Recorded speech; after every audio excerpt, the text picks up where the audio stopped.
Men's ఐపీఎల్‌లో ఇప్పటివరకు బెంగుళూరు జట్టు ట్రోఫీ సాధించలేదు. కానీ ఉమెన్స్ ఐపీఎల్ మాత్రం రెండోసారి టైటిల్‌ను ముద్దాడింది.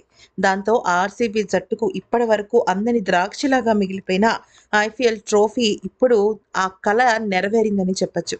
దాంతో విరాట్ కోహ్లీ ఎంతలాగా సంబరపడిపోయాడు అంటే మొత్తం ఐపీఎల్ అంటే ఇంకొక వారం వారం రోజుల్లోపే ఆర్‌సీబీ జట్టు మొదటి ఐపీఎల్ మ్యాచ్ ఆడబోతుంది. అంటే మార్చి 22వ తారీఖు నుంచి అంటే మరో 4 రోజుల్లో.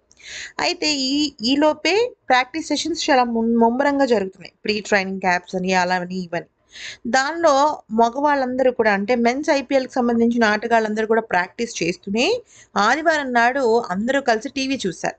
అయితే ఆ సమయంలో అద్భుతమైన సెలబ్రేషన్స్ జరిగాయి. వెంటనే విరాట్ కోహ్లీ మొత్తం అందరికీ కూడా వీడియో కాల్ చేశాడు. అయితే వీడియో కాల్ చేసి తన ఆనందాన్ని పంచుకున్నాడు. వీడియో కాల్ పూర్తయిపోయిన తర్వాత విరాట్ కోహ్లీ స్మృతి మందన విషయంలో చాలా అంటే చాలా షాకింగ్ కామెంట్స్ చేశాడు.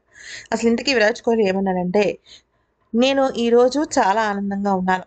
మెన్స్ ఐపీఎల్‌లో మేము చాలా సందర్భాలలో చివరి వరకు అంటే విజయపు అంచుల వరకు వెళ్ళి చివరాఖరిలో మేము ఓటమి పాలయ్యాం. ప్రతిసారి మా జట్టు ఎంతో కృషి చేస్తూ ఉండేది. కానీ మాకు కొన్నిసార్లు నిరాశే మిగిలింది. కానీ మా ఒక్క 16 ఏళ్ల కృషిని మా కళ్ళ ముందు ఒక కలని నిజం చేసినట్టుగా ఆడవాళ్ళు ఇంత గొప్ప పని సాధించారు. ఇంతకన్నా గొప్ప పని బహుశా ఆర్‌సీబీ జట్టుకు మరేమీ ఉండదేమో అని నా అభిప్రాయం. కాకపోతే నేను గత ఏడాది స్మృతి మందనాన్ని కలిసినప్పుడు నేను చాలా తక్కువ సేపు ఆమెతో మాట్లాడాను. ఆమెలో చాలా అద్భుతమైన విషయం ఉంది. ఎంతో గొప్ప లీడర్‌షిప్ క్వాలిటీస్ ఉన్నాయి. ఆ విషయంలో నేను చాలా హ్యాపీగా ఫీల్ అయ్యాను. కానీ ఆర్‌సీబీ జట్టును ఇంత అద్భుతంగా ముందుండి నడిపిస్తుందని మాత్రం నేను ఊహించలేకపోయాను.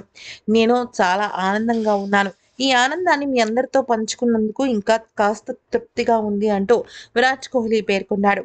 ఈ వీడియో గనుక నచ్చితే లైక్ చేసి సబ్స్క్రైబ్ చేసుకోండి.